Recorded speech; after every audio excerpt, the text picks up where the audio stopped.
My Weird-tastic School. Book number 2. Uncle Fred is a Knucklehead. Written by Dan Gutman.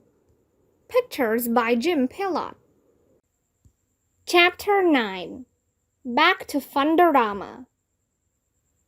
When we got back to class, Miss Banks wrote the word history in big letters on the whiteboard.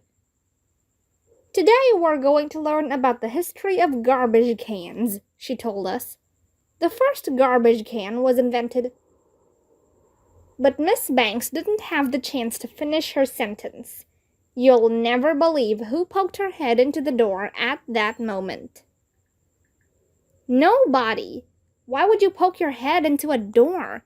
Don't you ever learn? But you'll never believe who poked her head into the doorway.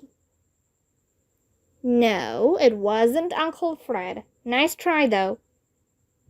It was Mrs. Stoker, the principal.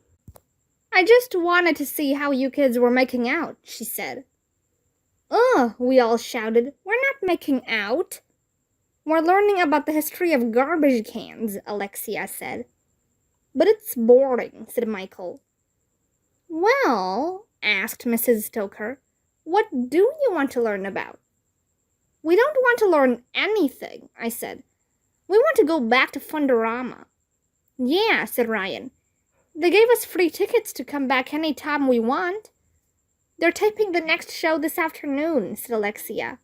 Can we go? Please, please, please, please, please, please, please, please, please, please, please, everybody shouted. The more times you say please, the harder it is for grown-ups to say no. That's the first rule of being a kid. Well, okay, said Mrs. Stoker. I'll take you. Yay! We all shouted, which is also yay backward. Mrs. Stoker called for the school bus, and we all climbed on. We were so excited, we sang the Uncle Fred theme song the whole ride over to the TV studio. Even Mrs. Stoker joined in. We want Uncle Fred, we chanted when we got inside the studio. We want Uncle Fred. That Mrs. Crump lady came out to talk to us. Hi, everybody, she said. Welcome to Fundorama.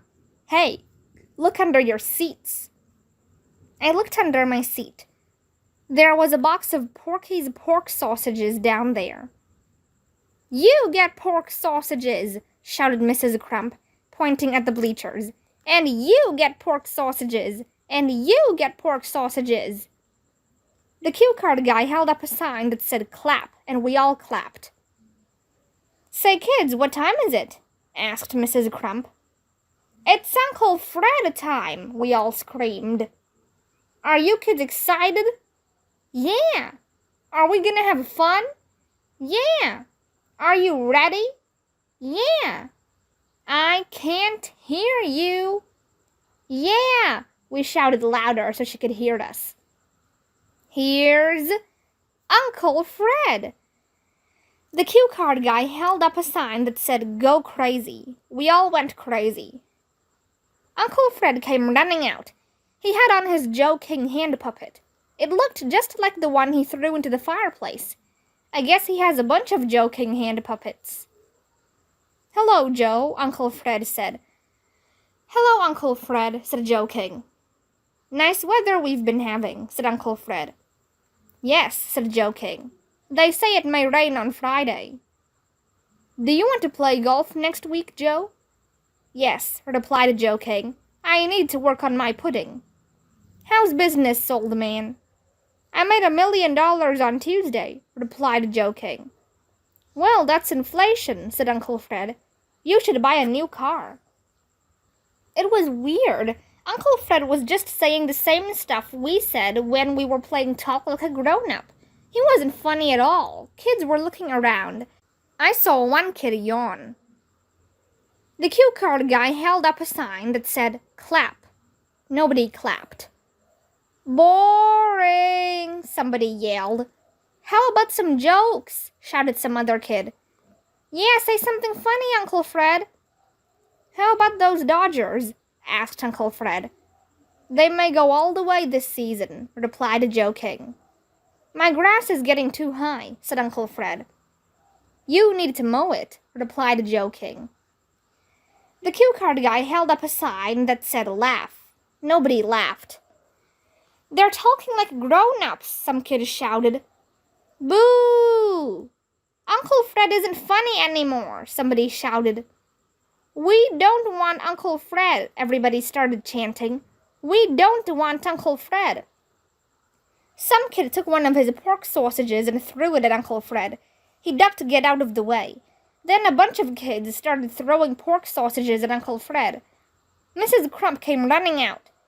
"Stop!" she screamed, holding up her hands. She looked really mad. I thought she was going to yell at us for throwing pork sausages at Uncle Fred.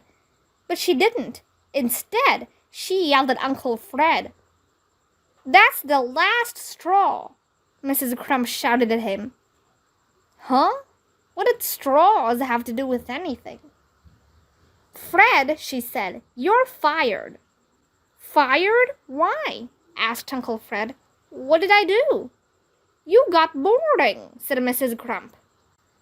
Uncle Fred looked angry, like he was going to throw another one of his temper tantrums. "You can't fire me," he shouted. "I'm a star. I've been doing this show for 30 years. Then Uncle Fred started crying again. "I don't care how long you've been doing the show," said Mrs. Crump. "Get lost, Buster, and take that silly hand puppet with you." Chapter 10. A brilliant idea. We left the TV studio. Everybody was sad and angry about Uncle Fred getting fired. "This is all your fault," I told Andrea. "You're the one who told him he needed to act like a grown-up." "No, it's all your fault, Arlo," Andrea replied. "You're the one who taught him how to act like a grown-up."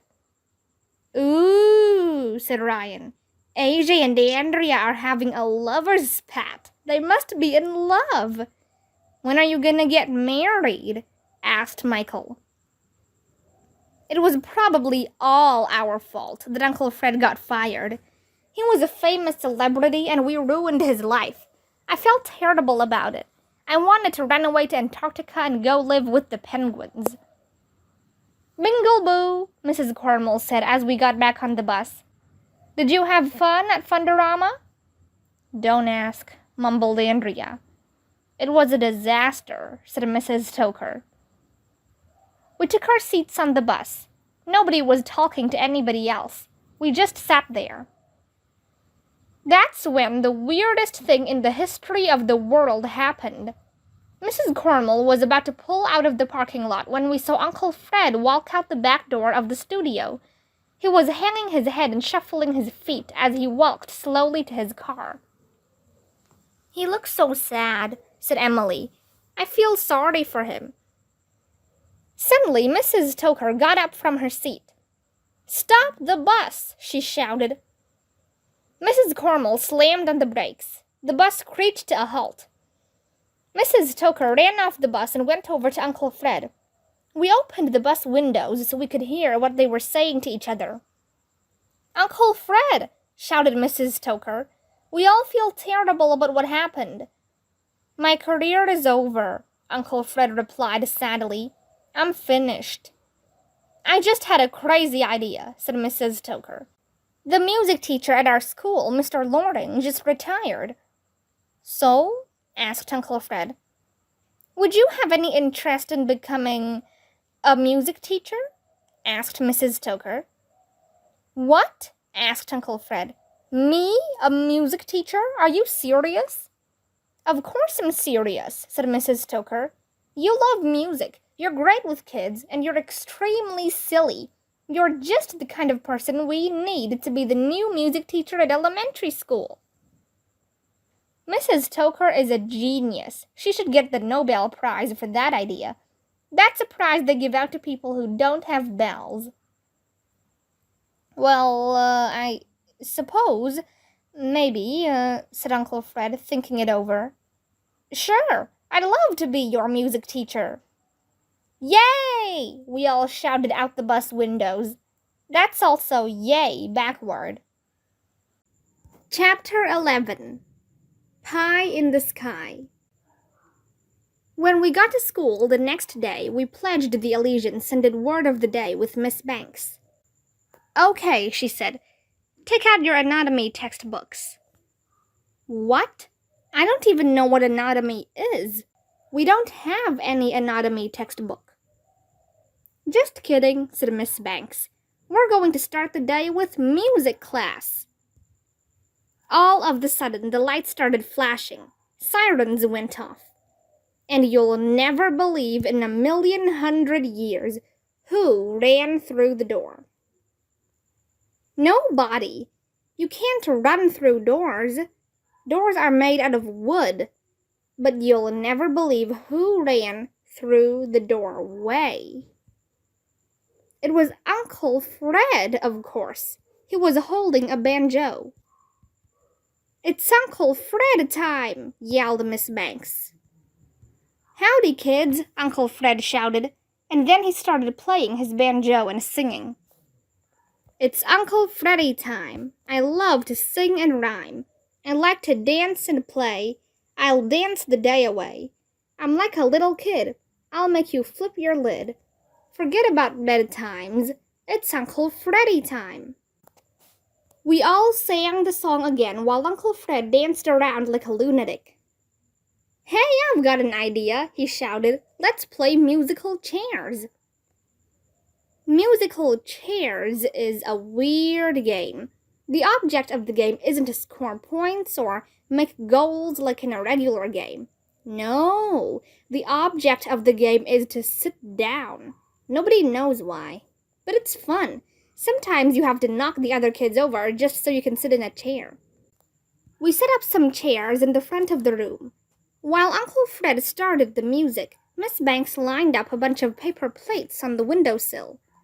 I guess we were going to have snacks after we finished playing musical chairs.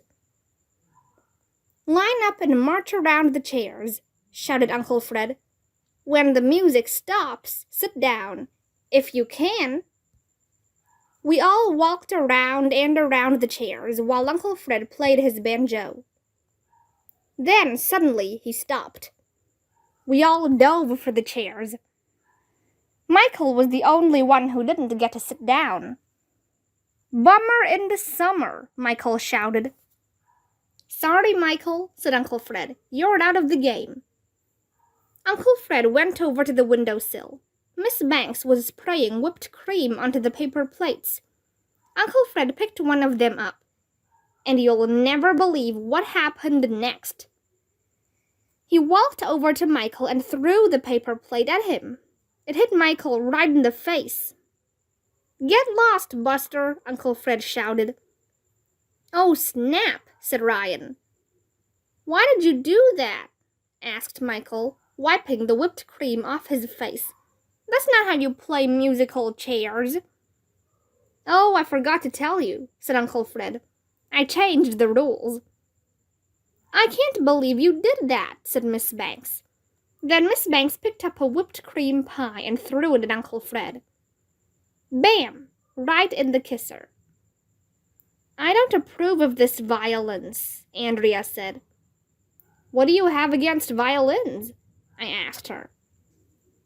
Andrea needs to get a sense of humor transplant. I picked up a whipped cream pie and threw it at her face. I got her good. She was really mad. Pie fight, somebody shouted. Andrea picked up a pie and threw it at me, but I ducked and it hit Emily in the face. She started crying, of course. Then Ryan threw a pie at Michael. Michael threw a pie at Alexia. Alexia threw a pie at Neil. Neil threw a pie at Andrea. Help! I have pie in my eye. Run for your lives. We were all throwing pies at each other. Whipped cream was everywhere. Everybody was yelling and screaming and hooting and hollering and freaking out. It was the best music class ever. Well, that's pretty much what happened. I guess grown-ups can be silly sometimes, and sometimes they can be mature. And sometimes they can even act like babies. Maybe Uncle Fred will be a great music teacher. Maybe we'll find out what was inside the magic treasure chest. Maybe Mrs. Crump will get her hearing checked. Maybe I'll get a virtual reality time machine headband. Maybe we'll learn about the history of garbage cans. Maybe AJ from the future will come so both of us can go back to 1857 and watch Joseph Gayetti invent toilet paper. But it won't be easy.